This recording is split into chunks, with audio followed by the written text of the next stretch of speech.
going to give you the cookie analogy. Do you like cookies before we start? Because I could change it to like cake or something. Let's do it. Let's go for it. You want to do cookies? All right. Okay, what's your favorite like type of cookie? Chocolate chip. Okay, so I have chocolate chip in front of me, and then I'm going to put oatmeal raisin over here, snickerdoodle over here. Which cookie are you going to choose? I baked them for you. I baked all of the cookies for you. You could have really any of the cookies, but which cookie do you want? So I see where you're going, but to make that analogy fair, you would have to say that there's poison in the cookie and that you've given me specific instructions not to eat it. Yeah, that's where we're going. Okay, so would you say that first and then I can choose? Sure. There's poison in the chocolate chip cookie. Right. The cookie that you want. Yeah. Are you going to eat the cookie? I'm not going to eat it if you told me. But I baked the cookies for you.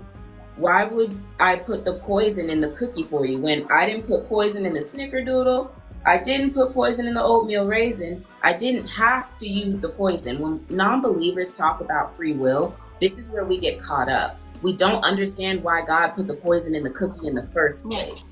So here's the thing. Well, number one, you said that you baked the cookie for me. How could you bake the cookie for me if it was poison? You would never bake me a poison thing.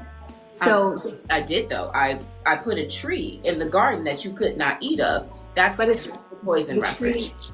Yeah, I understand that. The tree was sorry, I just got a text. Let me put this. Okay, so the tree, can you hear me? Yeah, I can hear you. Okay, so the tree, that analogy is not fair because you said the cookie was for them. The tree was never for them. God said that tree is the knowledge. There. Yeah, let me get to that point. The tree was the knowledge of good and evil. So he said, when you eat of that tree, you will have the knowledge of good and evil.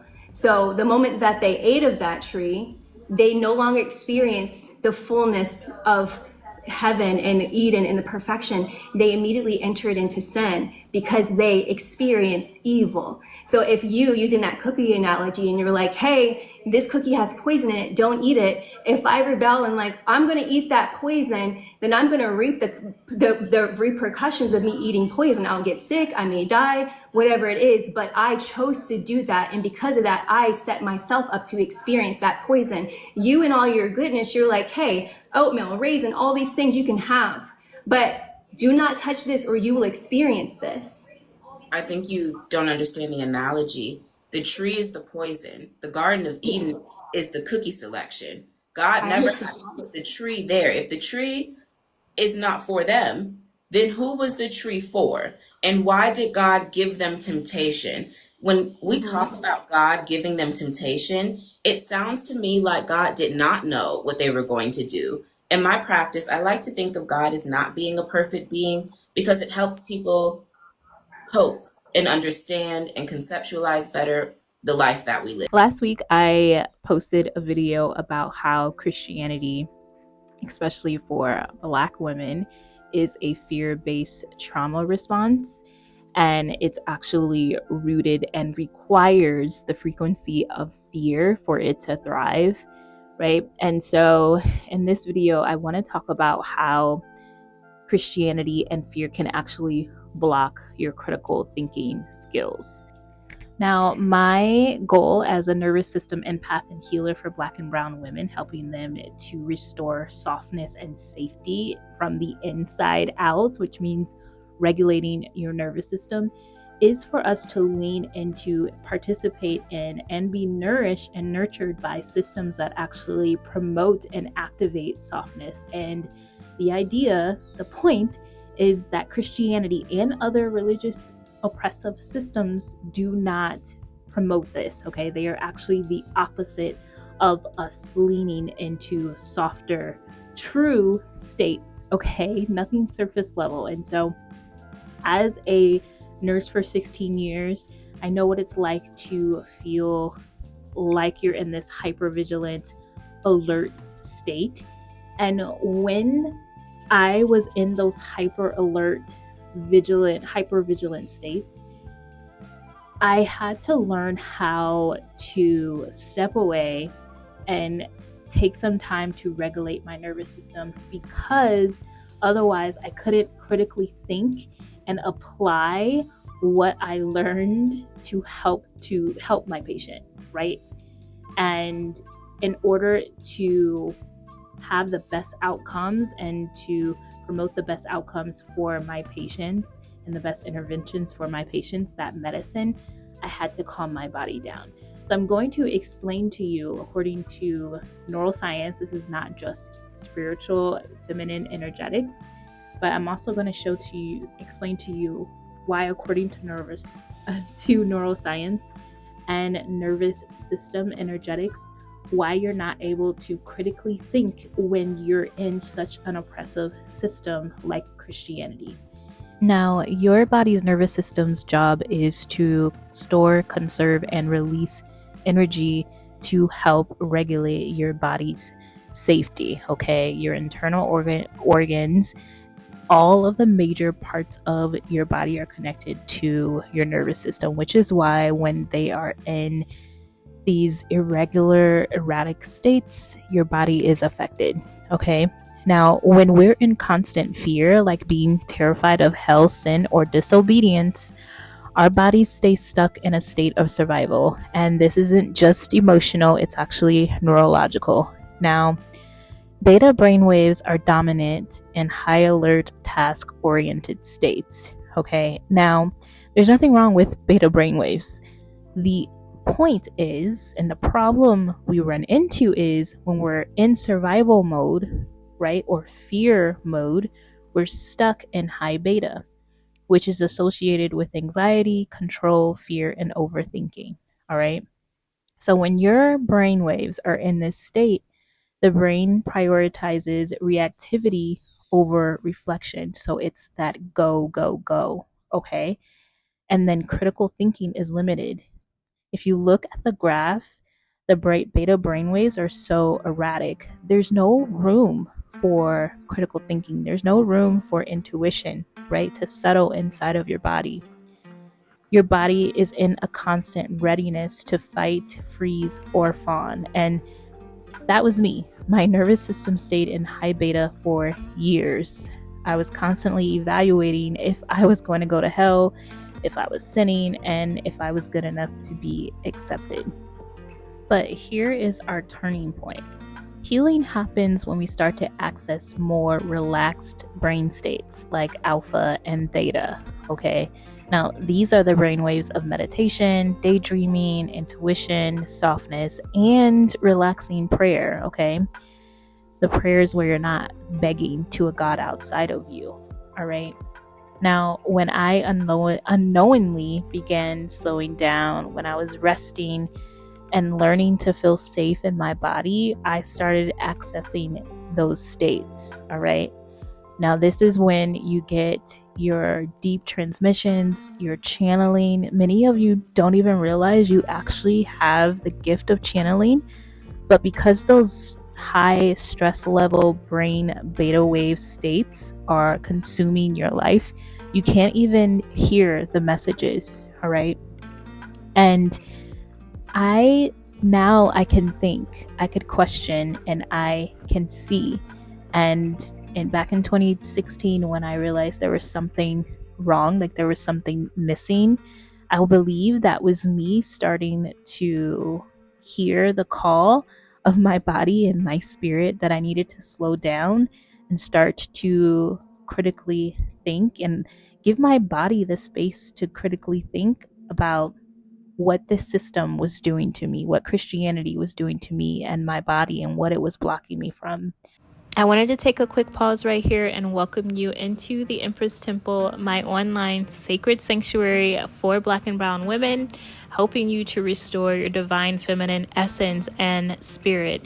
And I wanted to give a shout out and a highlight to this week's temple offering, and that is the Empress Method Experience. Now, this is my free masterclass and course for you to help you move out of burnout, survival, and anxiety states, okay? This course is filled with rituals, tools, and transmissions to help you lean into and embody true soft feminine softness and safety. I put the link in the description, and I can't wait to see you in there.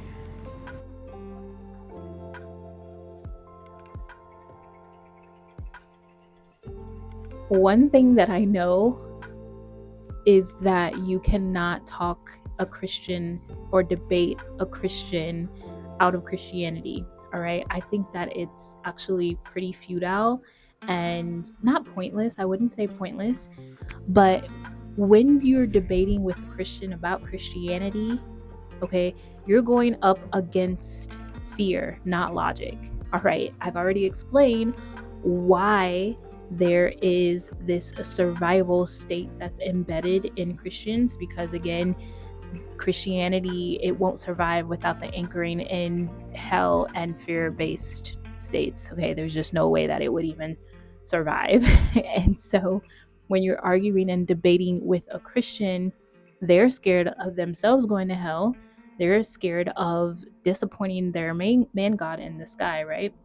And then they're also scared of you going to hell, which I'm not saying that they can't love you, but I don't know if you've heard the term that there's no love like Christian hate. Because fear is the opposite of love, it's kind of hard to see why their highest standard of fear, right? That high frequency of fear that's required to stay in that system, it they're not going to necessarily be able to come from a deep place of love. Not some of them. I've met some very loving Christians, I have to say, but only to a certain point, right? So you've seen where there are spiritualists who are women leave Christianity. This happened to me. Leave Christianity, and then they're so scared, right, of their tarot cards or their practices that they actually are remembering and coming back home to, right? Then they end up going back to Christianity because they're afraid, right? They're afraid of their practice. They're afraid of not being held, right? And unfortunately, that happens because your nervous system is not accustomed to this safe space, this safe alpha and delta prolonged states, right, of relaxation. Even when this is just like when you've had a string of hard toxic relationships, and then your nervous system is accustomed to that, you do your healing, and then all of a sudden you end up attracting a healthier partner, and then your nervous system is like, that's why you want to sabotage it sometimes, right? That happens sometimes. It's the same thing with Christianity.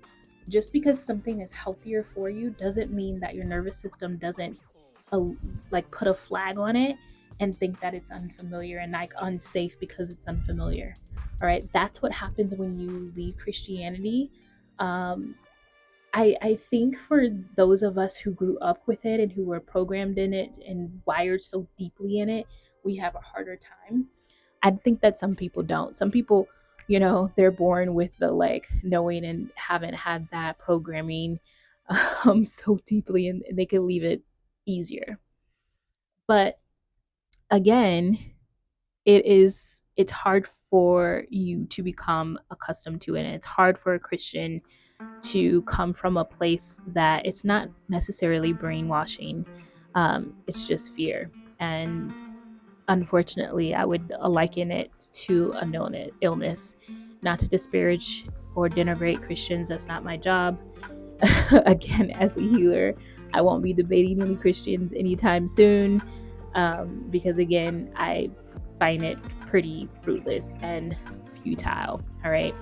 But if this message resonated with you, I want you to know that I have a video about this, that you can leave religion and keep God, right? You can have this sense of safety within your body and live a softer life where you're regulated, where you're attractive and you're magnetic to what you desire in life without the fear. You don't have to have fear in your life to live a good life. We weren't actually made for that, and our ancestors are waking us up, which is why I'm here doing this work. They're waking us up so we can restore that in our lineages for women, okay, for our future, even if you don't have children ever, whatever. But it's time for us to heal this wounding that we have of oppressive man-made systems. All right. And I want you critically thinking. I want you able to live your life of freedom and liberation, and honestly to live a life of pleasure. and passion. All right. Thank you so much for watching. I put all the links below so you can get in touch with me if you want some more of this medicine. Share this with a sister who actually needs to hear it. Like, comment, and subscribe if you want to. I love you, and I'll see you next time. Bye.